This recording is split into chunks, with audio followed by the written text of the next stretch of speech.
Hey guys, just before we get into I wanted to pop in and say that this is going to be a new type of video that I haven't really made before, but I'm hoping will become the dominant type of content on this channel. Also, new PNG, tell me what you think. Um, yeah, thanks. Alright, hi guys, I didn't want this too jarring, so please do make sure to tell me if this is too hard to really watch and pay attention to. I'm just trying to make sure that you pay attention. I'm gonna lower that volume a little bit. Yeah. So, basically, it's the current trans right release. Very important as a trans person in the US. Yeah, just get right into it. So, on October 10th, 1936, Nazi Germany established the Reich Central Office for the Combating of Homosexuality and Abortion. This office would create guidelines for the prosecution of homosexual people, though coordinating the prosecution of transgender people was also something it often involved itself in. More specifically, it was intended to, quote, collaborate in the design of the security police's treatment of sexual degenerates, quote, such as transvestites, fetishists, stating that transgenders are targeted by them. One enemy remaining. Denial of Nazi crimes by the Regional Court of Cologne, which is a crime. This has not deterred falsely claiming that the police did not in fact prosecute sexual or gender minorities.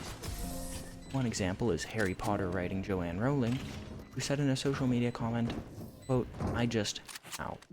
how did you type this out and press send without thinking I should maybe check my source for this because it might have been a fever dream?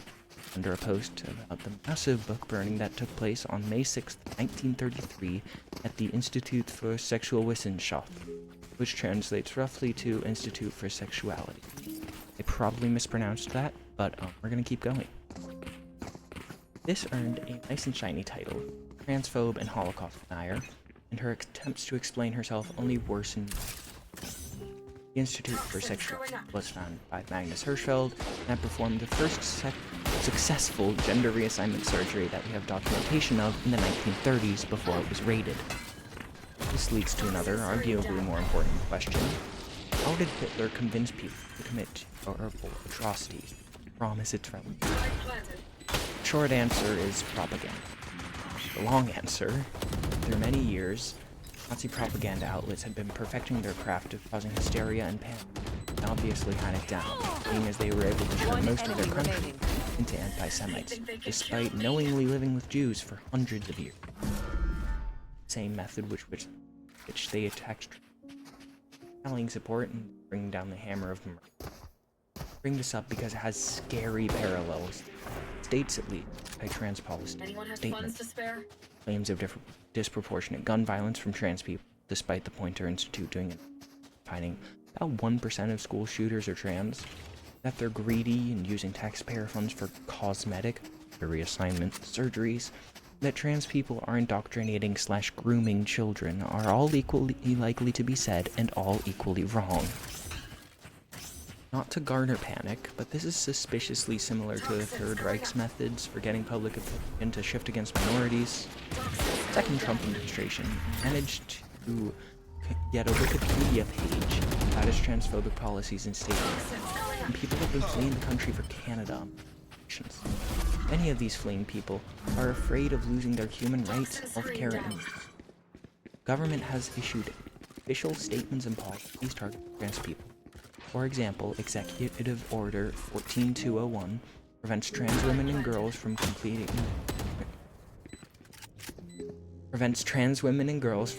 in women's sporting events, disregarding studies showing that there is no inherent athletic difference between trans women and cisgender women after long enough on hormone therapy. 2023, according to GLAAD, 84% of cisgender heterosexual people agreed to, quote, I support equal rights for LGBT. Study in 2025 found that number to now be 74%. Since then, in 2025, LGBTQ citizens in the United States have continued to leave the country, citing these bills as reasons for concern. This obvious drop in acceptance rates also coincides with another factor, conservative propaganda.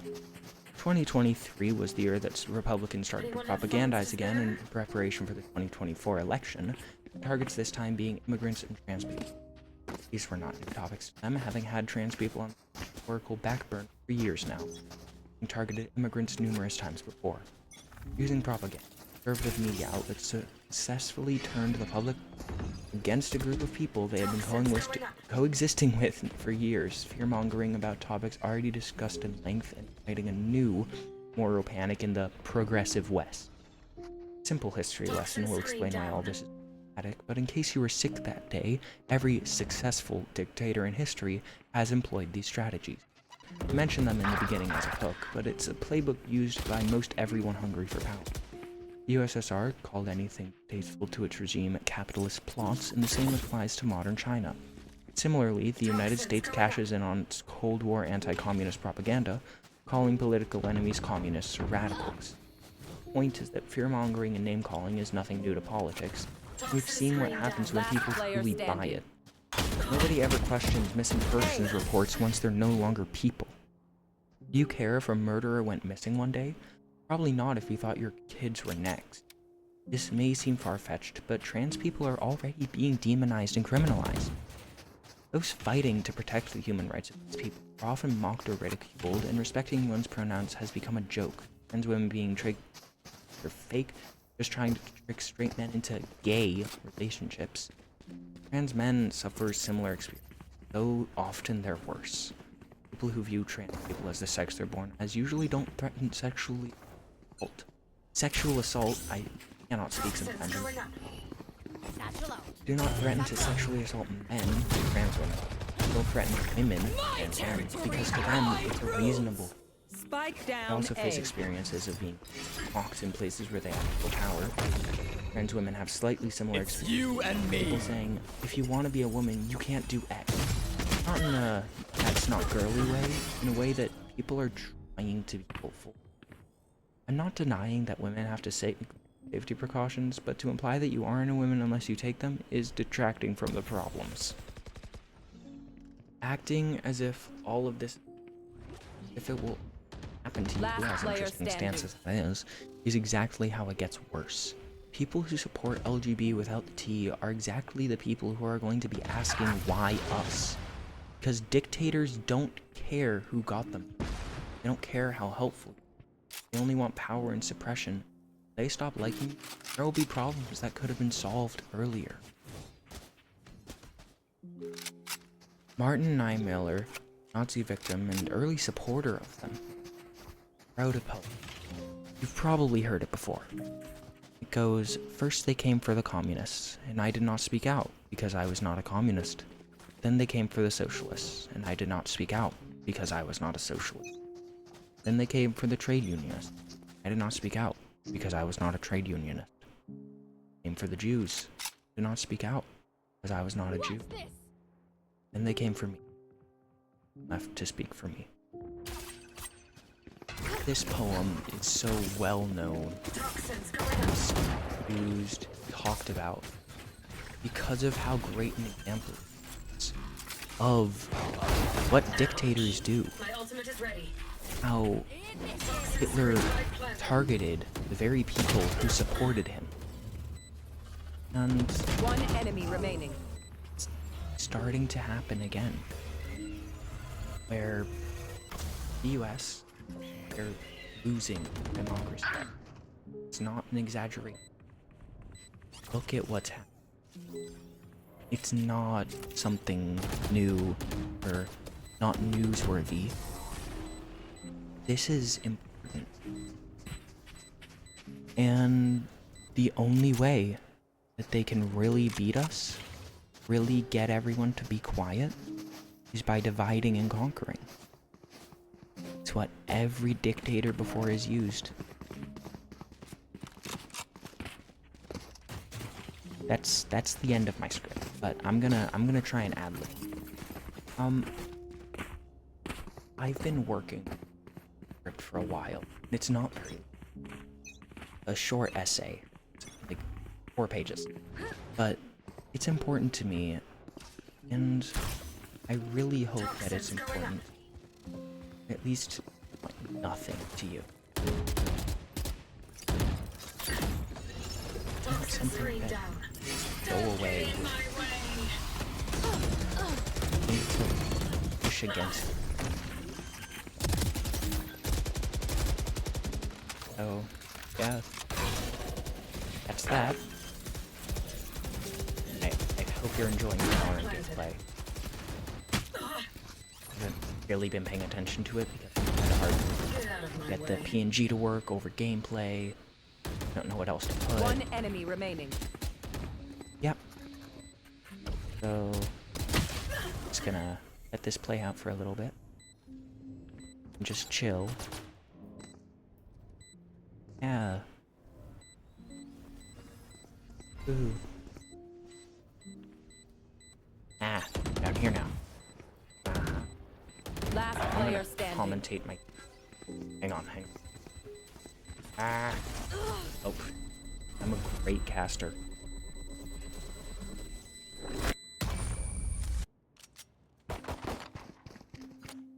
Sorry, I've been trying to follow me. It's a little hard though. But, yep. This is me playing Viper on Bind. My favorite characters. Yeah. Oh, after that, really kind of depressing. I'm gonna try and lighten the mood with some Valorant. Watching it all the time, but you know, could be cool. You can see that ISO is ready. Ooh. One down. Got him through. Oh, love Guardian for that. Toxins going up.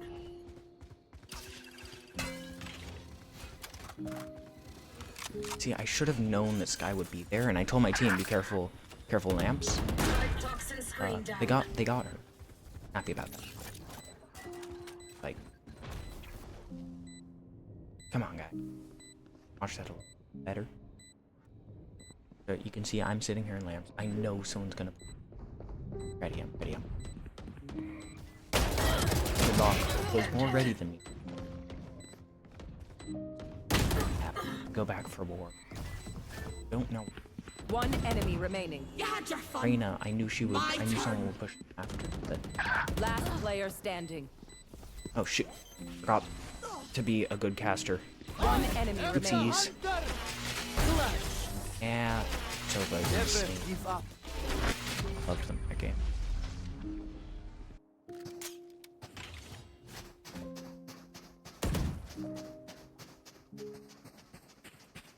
Anyone have funds to spare?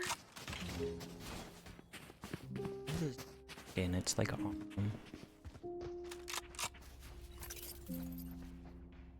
I'm hoping to be streaming again more, but gonna be on Twitch Let's choke them. just because it's too hard for me and Twitch streams at the same time. Now, looking at this buy from the enemies, I'm a little confused because Going up. it's very spread out. They have a hero rifle on Scott. Why? I should have been someone to push up. Toxin spike planted. Should have flanked there, but it was not in flanked. Ray's watching our flank. Our goat Sova. Been on with a sheriff. Sova, the goat. That rocket. Last player standing. Sova is a genius player. They think that dart, think that it came from Garden, One enemy and they remaining. just line up for Sova. A little recognition is nice now and then. Thank you. It was a very cool play. It kind of carried our match. I think they went 29 kills. They were They were gold at the time of this, which is crazy. They were gold 1. In this game, I'm bronze 1. So, like, this is a silver, like, high silver lobby. Got 34 RR for this game. It's crazy to me, crazy to me. Anyone have funds to spare? Trust a shorty. My team had extra. I actually had no clue ISO would be there, I'm realizing. No peeking. Clove is sitting on site. Enemy Clove is sitting on site. My Ooh, ultimate we're is gonna go ready. back a bit. They're waiting. The arena. My ultimate I don't is know ready. how I hit that shot. I was definitely... I was lucky as hell. All skill, all skill. So our Sova pushes into lamps, gets that. I have spike. I don't have spike. Raise this. Screen down. Let's rotate, because they're out of here. One enemy I'm remaining. sitting here like, oh my god. I was gonna take the TP. Obviously. Flank off Clove. Be still. Perfect. And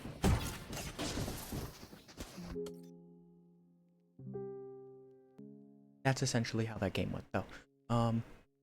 Now I think I've hit my quota of time to call. PNG is a little finicky. But yeah. Thank you for watching till now if you did. It's really cool of you. And new video format. I'm hoping to do more like this, but it takes a lot of time to prepare. So, I'll see you guys next time. Drop by my Twitch, please. Later.